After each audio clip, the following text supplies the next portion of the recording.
In sports, the scoreboard doesn't tell the full story, but Netflix does. Stories about dads who happen to be world-class quarterbacks and a battle for the heart, soul, and direction of the multi-billion-dollar business of F1. Whether you're a diehard fan or you're brand new, Netflix has the stories for every type of fan. You can watch these incredible sports stories like Quarterback, F1 Drive to Survive, Untold, and many more now on Netflix.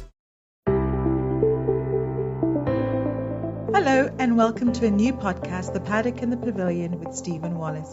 In each show, Stephen will interview someone connected to the world of horse racing or cricket. Hello and welcome to The Paddock and the Pavilion for episode 33. Today we are back in the paddock with Northern-based flat jockey Tom Eaves, who hit the racing headlines in November when he won the Breeders' Cup Turf Sprint with the filly Glass Slippers. I caught up with Tom at home at a very snowy Thirsk. In other news, I'm delighted to let you know that Park Lane Stables' Save Our Stables campaign has now passed through the £500,000 barrier in their quest to raise £1 million to save their stables at Teddington, South West London. Let's hope their appearance this week on ITV's Good Morning Britain programme will help them on their way to reaching their target. Thanks again to all our listeners who have donated to this worthy cause. Enjoy today's podcast with Tom Eaves. Hello, Tom. Welcome to the Paddock and the Pavilion. How are we doing? You well, Stephen? Good? I'm very good, thank you. Thank you very much for coming on the show. I know it's very hard to get to jockeys at the best of times, and you must have an afternoon off today. Yeah. It's a bit. It's a quieter time of year this time of year, so yeah, that's okay. How are you finding riding out at the moment in this cold weather?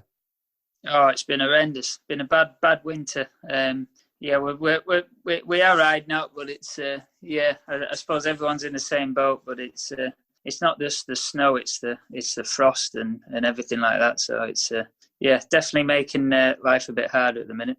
So you've been riding out for Kevin Ryan this morning? Yes, I've been into Kevin Ryan's this morning. So we were up riding out with.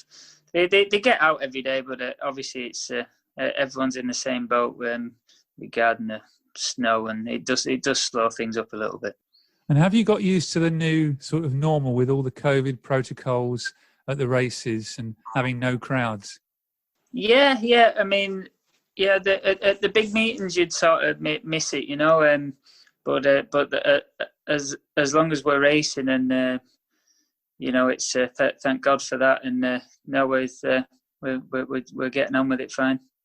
Well, that's good about the sport that we actually are still racing. But let's go back to start with. I want to firstly, a very belated congratulations on your Breeders' Cup Turf victory. That must have been an amazing day for you.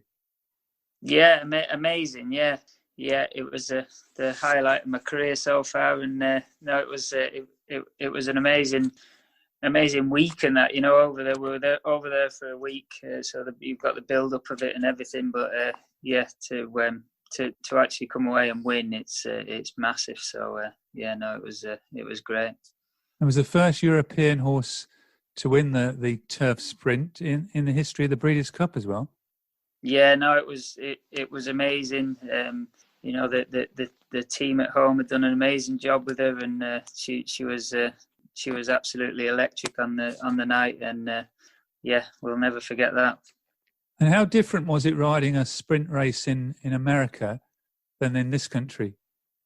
Obviously it's different track. I was sort of aware that there was going to be a lot of pace on, but at the end of the day, it's another race, and that's the way you got to look at it, and go through the form like you would any race, and try and keep it as simple as possible.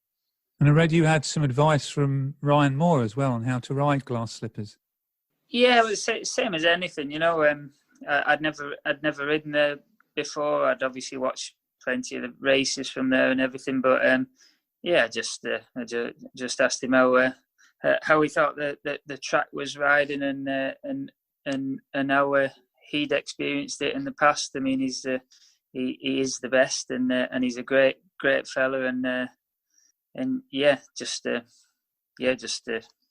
going into any race like that, you just try and get as much information as you can, and and then you just ride your race as you find it. Then. So was that the first ride you'd had in America?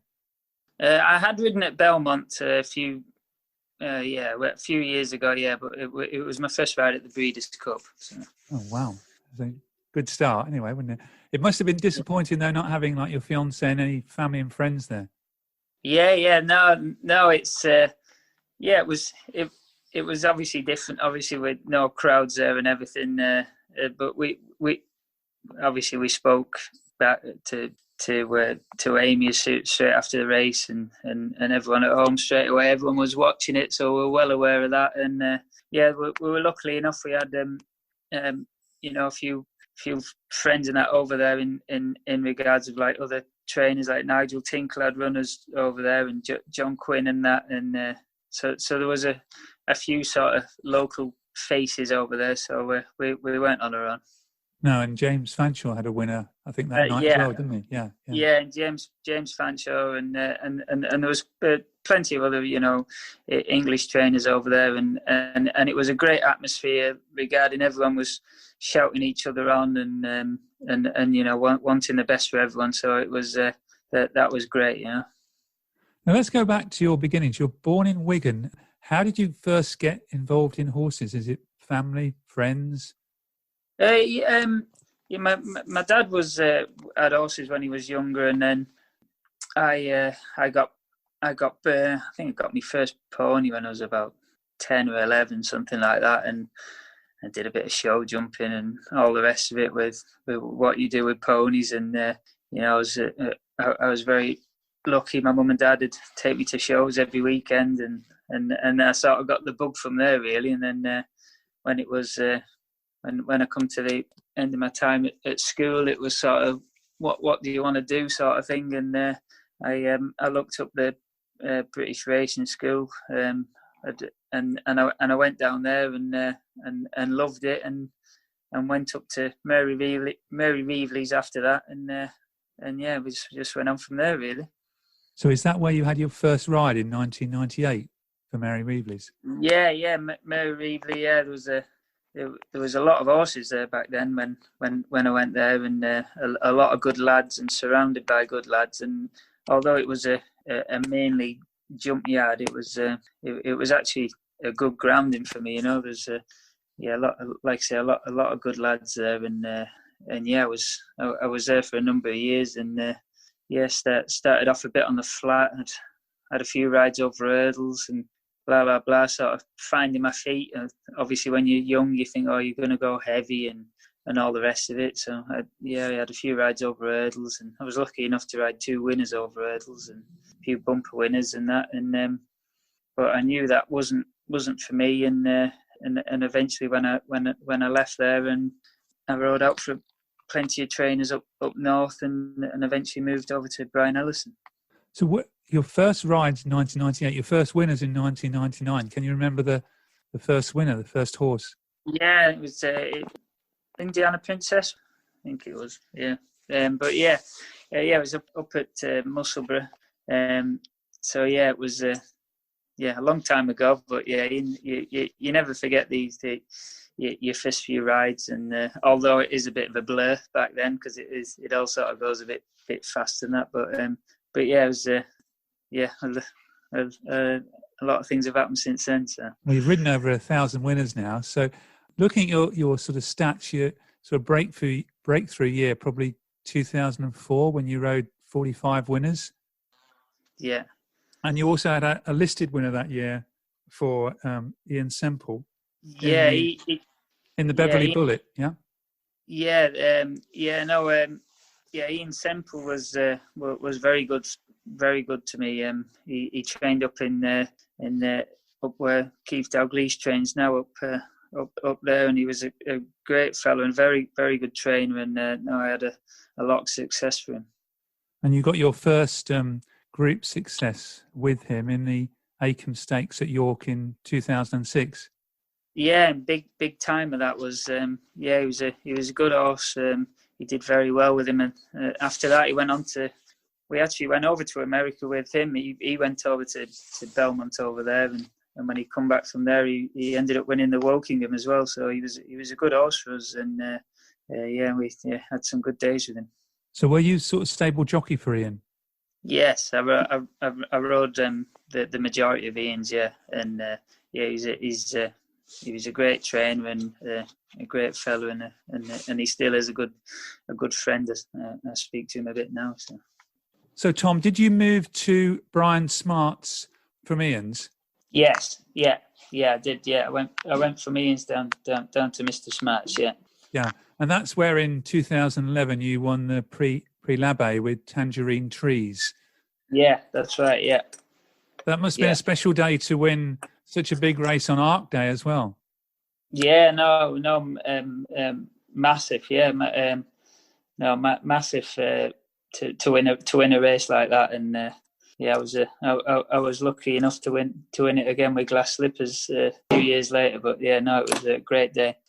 I noticed with Tangerine Trees, he's a horse that you rode over 40 times, and you rode him even as an 11-year-old. Yeah. How different is it when you ride a horse that many times? You must really know the horse. Oh yeah, absolutely. Knew him inside out, and he was a right old character. He was, and he was a slow burner. He took a while to sort of get his act together, but no, he was a real talent on his day, And for Mr. Smart, you also were fifth in the 1,000 Guineas on Distinctive, I see, in 2010. Yeah.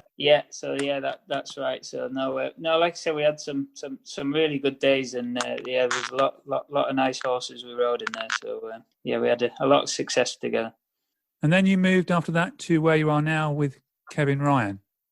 Yeah, I was. I sort of freelanced around a bit, and I'm sort of based up here in near Thirsk, and I ride out for Kevin, and I try to ride out for plenty of other trainers around, and get as much as we can.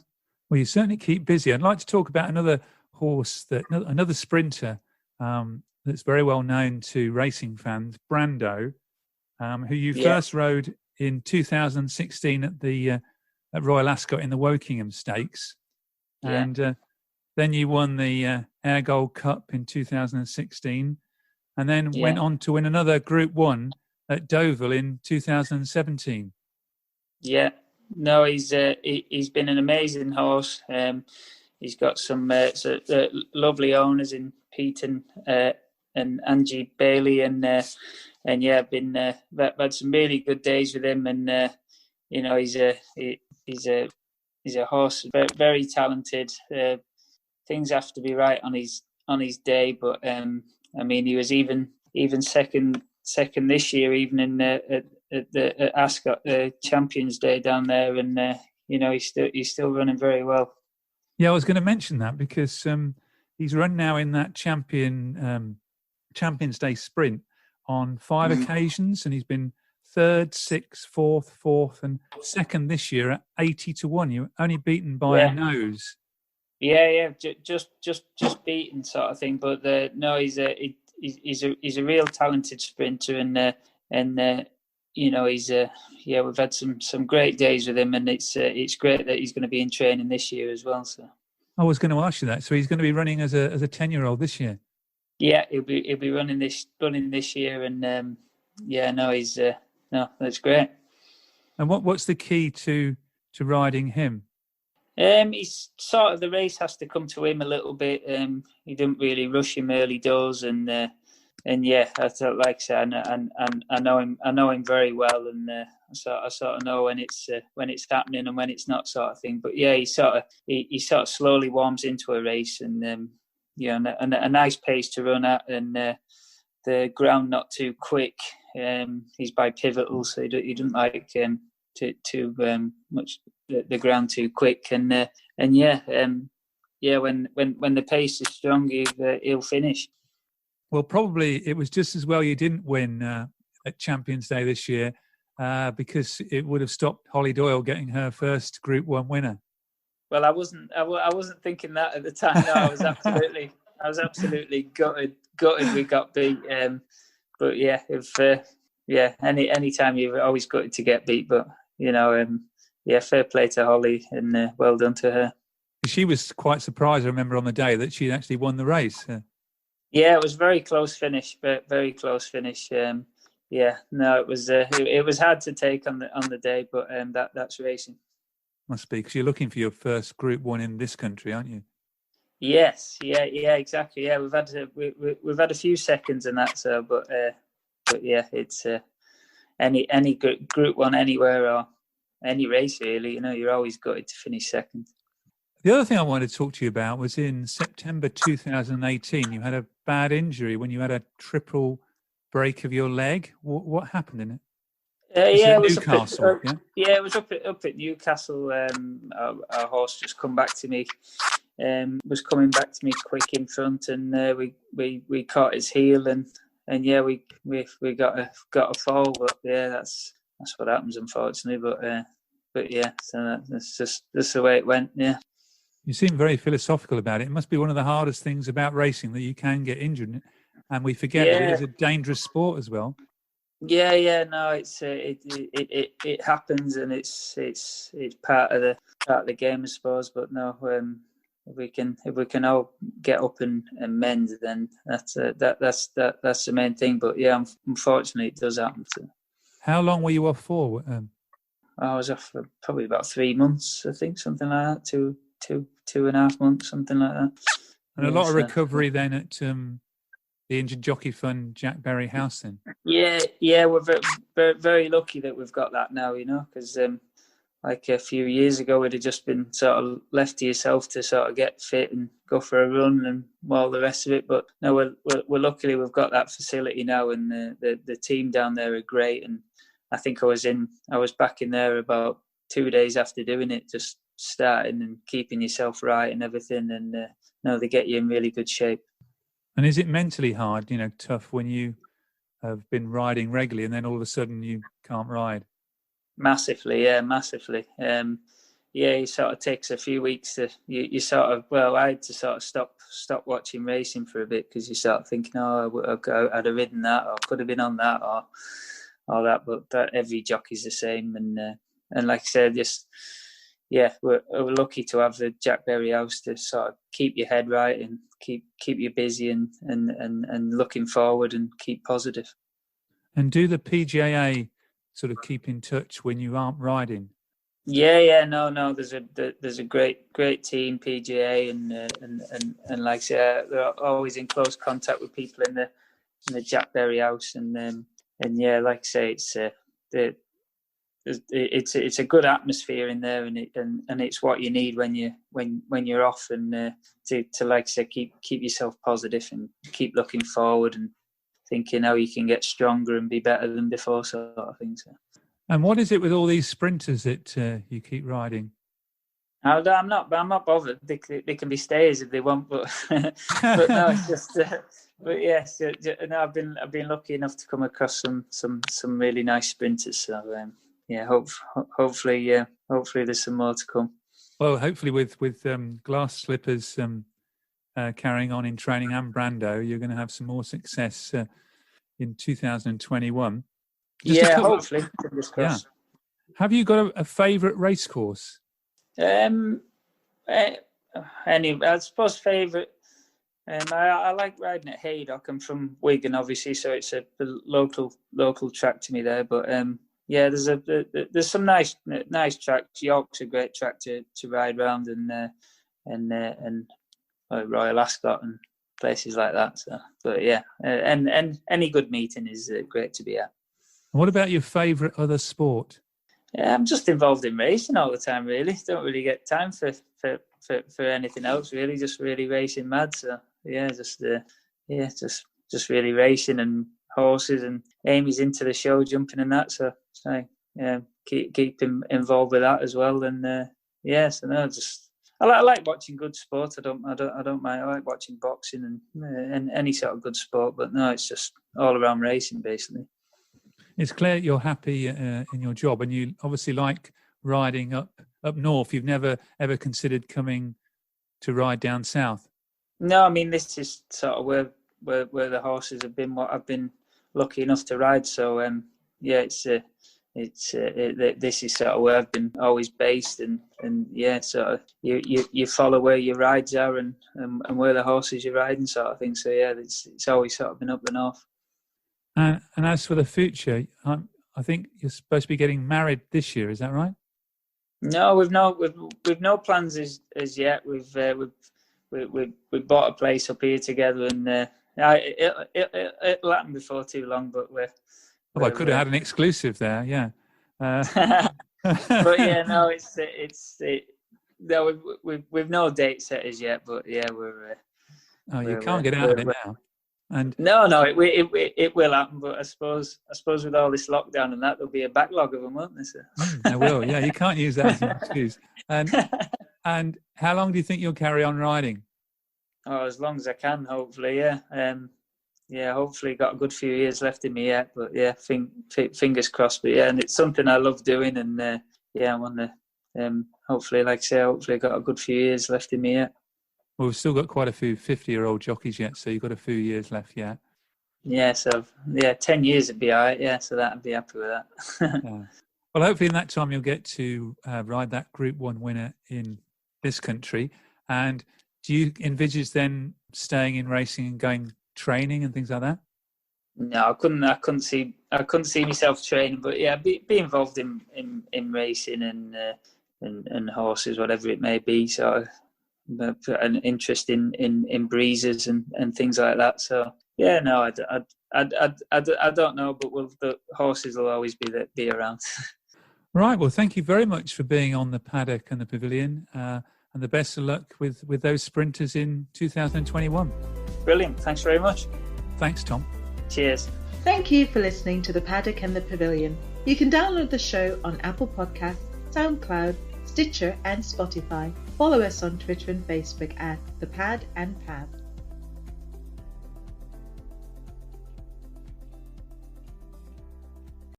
Sports Social Podcast Network.